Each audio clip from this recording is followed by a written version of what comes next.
안녕하십니까. 자, 오늘 학계 주석을 마지막, 거의 마지막 단계죠. 2장 18절부터 오늘 1월 20일이네요. 기도합니다. 성령 하나님, 2026년 1월 20일 화요일 맞습니다. 함께 하시고 주 안에서 승리할 수 있도록 도와주시옵소서.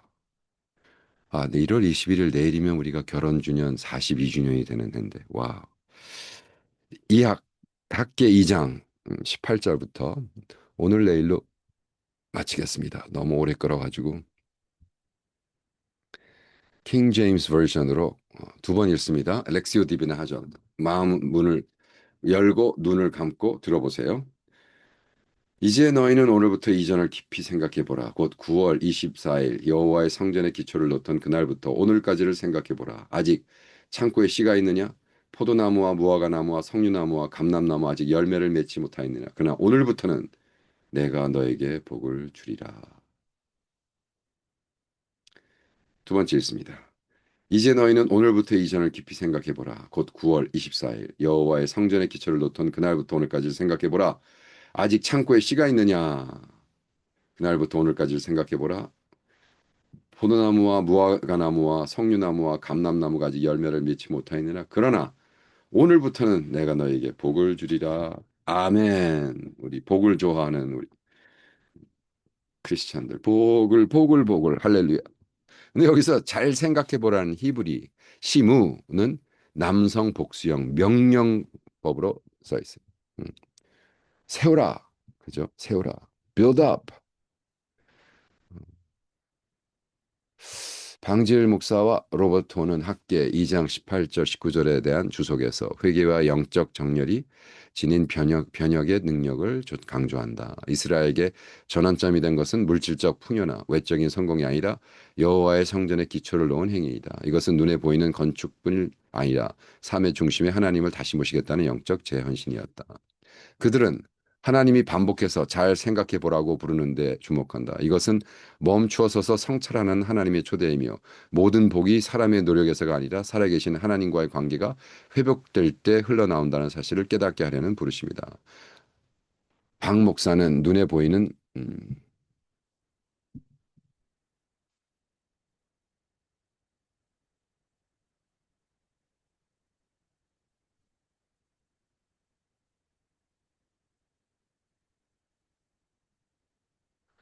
박 목사는 눈에 보이는 열매 가지가 없을 때도 성전을 다시 짓는 순종이 하나님의 복의 약속으로 이어졌다고 강조한다. 로버트 오는 여기에 대해 하나님의 복은 추수를 다 끝낸 뒤에가 아니라 그 전 믿음과 순종에서 이미 시작된다고 설명한다.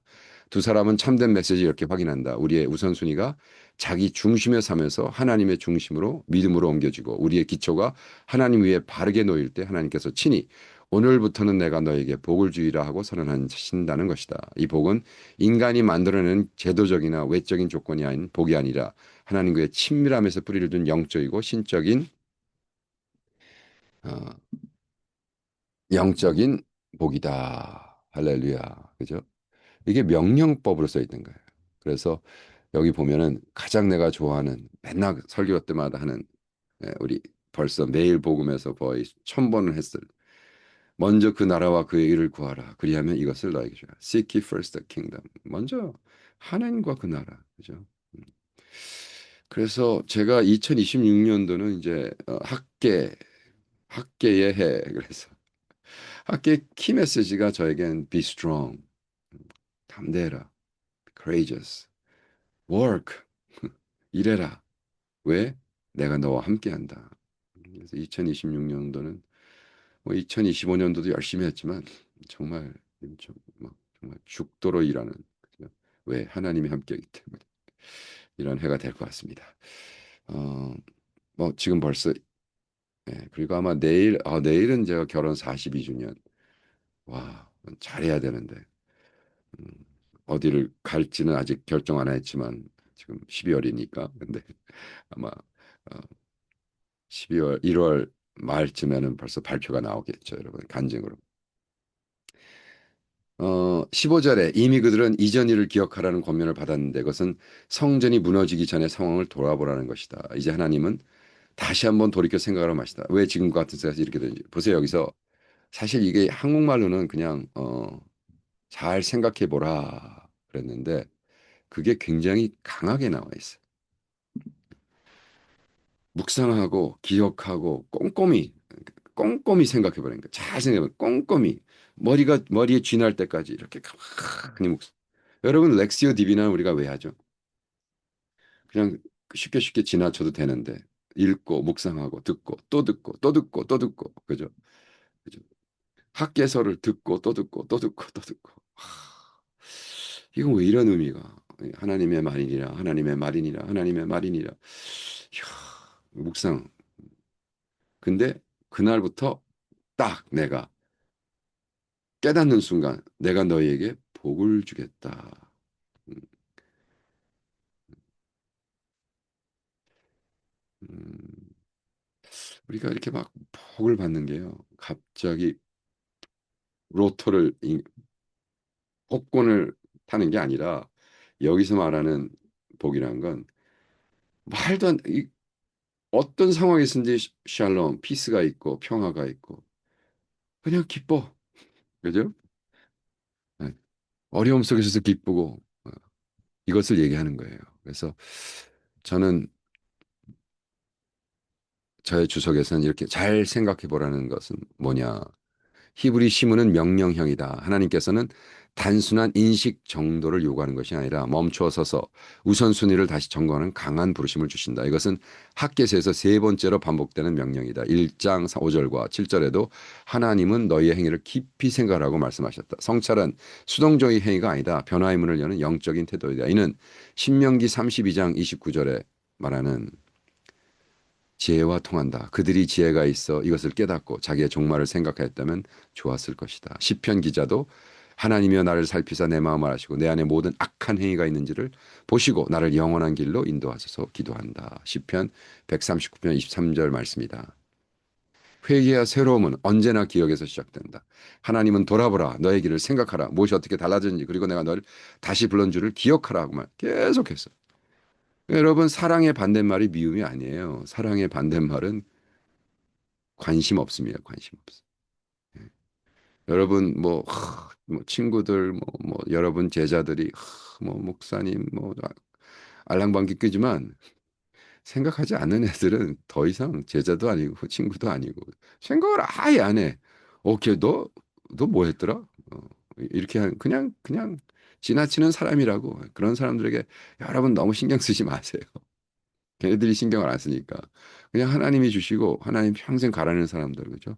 기억하고 가끔가다 기도도 하고 그런 사람들이 이제 평생 가는 친구란 말이에요. 그래서 내가 너에게 복을 주겠다. 하나님이 주시는 복은 종교가 아니라 관계에서 흐른다. 하나님은 오늘부터 내가 너에게 복을 주겠다고 선언하신다. 아직 거둔 것이 없다. 눈에도 보이죠. 곳간은 여전히 비어 있다. 나무에도 열매가 없다. 그러나 그들의 믿음으로 순종으로 성전의 기초를 놓았기 때문에 하나님은 복을 약속하시는 것이다. 여기에는 중요한 진리가 있다. 하나님의 복은 거래가 아니라 관계에서 나온다. 이걸 해석이 아니라 관계, 가까워지기 때문에. 우리의 행위가 벌어내는 것이 아니라 하나님께 가까이 가는 자리에서 흘러넘친다. 관계가 바르고 회복되고 마음이 하나님께 향할 때 복이 따라온다. 아멘. 먼저 그래서 우리 그의 나라와 그 의를 구하라는 거예요. 그죠? 복은 이렇게 만들어낸 것이 아니라 하나님이 주신 것이다. 그럼 어떻게 해야 되느냐? 복이란 무엇인가? 요거를 제가 하기 위해서 지금 계속 내려오고 있는데. 평안, 폭풍 속에도 흔들리지 않는 마음, 순종 가운데서 누리는 기쁨, 성령 안에서 맺히는 열매, 조급하지 않고 불안에 휘둘리지 않는 영혼, 자기 힘으로 애쓰지 않아도 하나님이 채워주시는 공급. 이런 것들이 하나님이 주시는 복이란 말이에요. 모든 상황이 바뀐 뒤에가 아니라 우리가 하나님의 뜻에 삶을 맞추기 시작할 그 자리에서 시작해요. 그죠? 음. 여러분 내가 하나님 뜻대로 살기 딱 헌신할 그때부터 마음의 평화. 지금까지는 나 잘 되는 거, 나 건강한 거, me myself, me, me. 게다가 하나님의 뜻을 먼저 찾아야지. 딱 시프팅이 되는 거예요. 그때부터.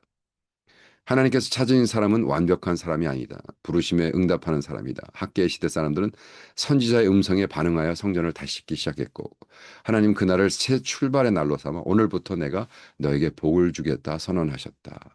아멘. 사람이 만들어낸 성공이 아니라 하나님의 임재 뿌리 내린 삶에 흘려나온 사람이 복을 구하며 살아가자. 아멘. 자, 질문을 두 개 합니다. 우리는 열매가 아직 보이지 않는 순간에도 순종과 하나님께 나감을 삶의 기초로 삼고 있는가? 먼저 그 나라와의 그를 구하고 있는가? 두 번째, 우린 정기적으로 멈춰서서 자신의 영적 상태를 점검하고 하나님의 우선순위의 마음을 다시 맞추고 있는가? 아멘. 묵상하세요. 오늘 하루 종일 과연 나는 정말 이렇게 살고 있는가? 나는 과연 말도 안 되는 이런 평화가 나에게 임재하고 있는가? 아니면 아직도 고민, 걱정, 일어나면은 고민, 걱정, 근심, 짜증, 불평, 불만. 음, 그런 건 내가 왜 신앙이 이렇게 하지 말고 내가 정말 예수를 만난 사람인가? 한번 나의 구원을 의심해 보세요. 왜? 어쩌면 안 만날 수도 있어요. 왜? 이렇게 평생 어떻게 하나님을 섬긴다 그러면서 뭐 어떻게 평생 불평, 불만으로 살았을까? 창조주 하나님이 내 마음에 계시다고 고백은 하면서 말은 하는데 우리 삶 속에 말이 안 되죠. 예. 한번 구원을 다시 한번 doubt your salvation. 오늘 한번 의심해 보세요. 좋은 겁니다. 죽기 전에 확실히 예수를 만나야 있지 않겠습니까? 성령 하나님 그렇게 해주세요. 예수님의 이름으로 기도합니다. 아멘. 자, 내일 뵙겠습니다.